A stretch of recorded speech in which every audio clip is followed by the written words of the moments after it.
Assalamualaikum. Saya sedang memulakan hari ini dengan lebih ceria. Anda semua bagaimana?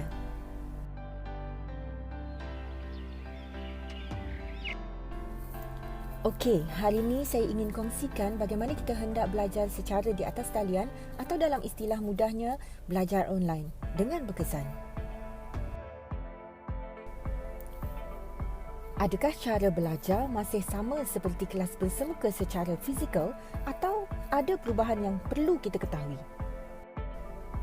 Baiklah, dalam tips pembelajaran secara online pada hari ini, kita akan menggunakan pendekatan POLC sama seperti yang kita pelajari dalam Principle of Management.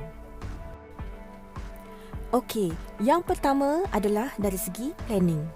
Anda boleh membuat perancangan dengan menyediakan jadual untuk diri sendiri.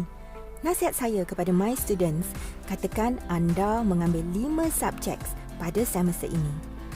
Sediakan satu carta ringkas, bahagikan kepada 5 components. Kemudian di dalamnya, senaraikan dalam bentuk list 3 subcomponents yang mewakili apa yang perlu anda lakukan. 3 components utama ini adalah mewakili YouTube links, learning materials dan discussion questions. Okey, pertama, senaraikan 3 YouTube links rujukan utama yang anda akan rujuk dan dengar sehingga faham. Nak dengar berulang kali pun tak mengapa. Orang yang bercakap tu tak akan terasa penat sebab ianya telah dibuat dalam bentuk digital. 3 links ni adalah minimum. Boleh up to 5 links kalau tiada kekangan masa dan anda ada masa terluang. Anytime, anywhere. Yang kedua adalah baca 3 learning materials atau secara lebih tepatnya reading material, sumber rujukan yang bertulis, sekurang-kurangnya juga 3 sumber.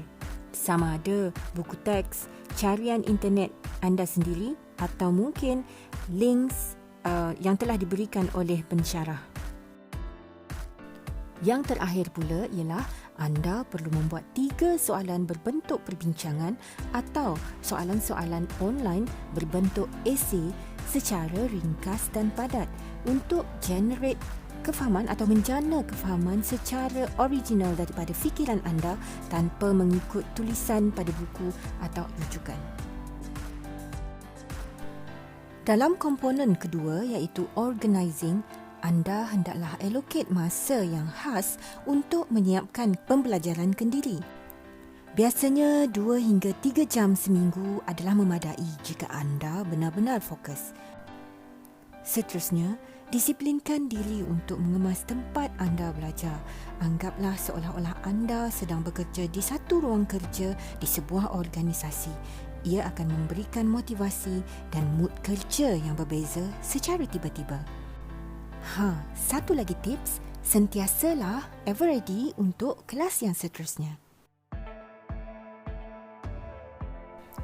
Mengambil kira peranan leading pula, this is more about leading yourself to be a better you. Tips yang paling penting ialah sentiasa wajibkan diri sendiri untuk membuat satu soalan yang bagus setiap kali kelas. Ini adalah untuk menggalakkan atau meningkatkan participation dan engagement kita terhadap pembelajaran yang sedang dilakukan.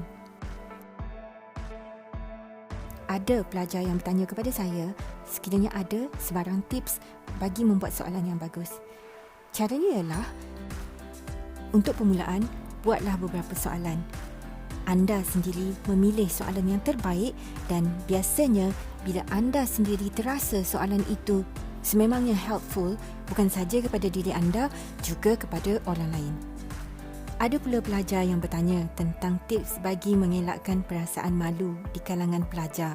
Jangan sekali-kali mengelak daripada membuat soalan, tetapi hantarlah soalan yang telah dibuat itu dalam bentuk chat section atau paling tidak simpanlah untuk diri sendiri dan cari jawapannya mengikut kemampuan anda.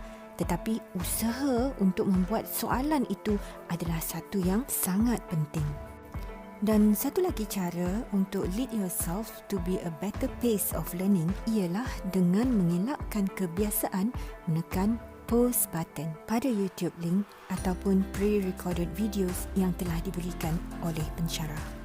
Kebiasaan ini akan menyebabkan anda terbiasa atau memberi peluang untuk menangguhkan pemahaman sendiri. Yang terakhir pula adalah untuk elemen controlling. Dalam elemen ini, anda haruslah membuat kawalan terhadap diri sendiri. Kawalan ini penting untuk memastikan apa yang anda rancangkan pada awal tadi dilaksanakan secara berkesan. Ianya seolah-olah anda membuat report atau laporan terhadap pencapaian diri anda sendiri bagi satu-satu topik yang tertentu.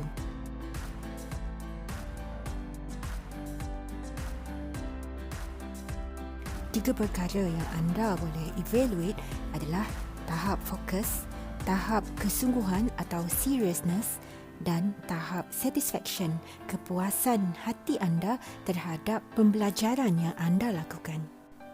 Buatlah penilaian terhadap diri anda sendiri secara jujur bagi setiap topik setiap minggu.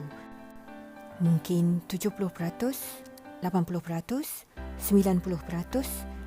dan persentage kepuasan ini akan berubah-ubah mengikut minggu dan topik yang anda kuasai. Dan satu lagi cara adalah dengan meletakkan jam atau set alarm bagi satu-satu aktiviti pembelajaran ke diri anda. Ianya akan menjadikan anda lebih alert dan peka pada masa yang berlalu berbanding dengan produktiviti yang anda lakukan. Sekian saja untuk tips pembelajaran secara online mengikut pendekatan POLC dalam Principle of Management. Selamat belajar dan selamat menuju ke arah penambahbaikan diri sendiri.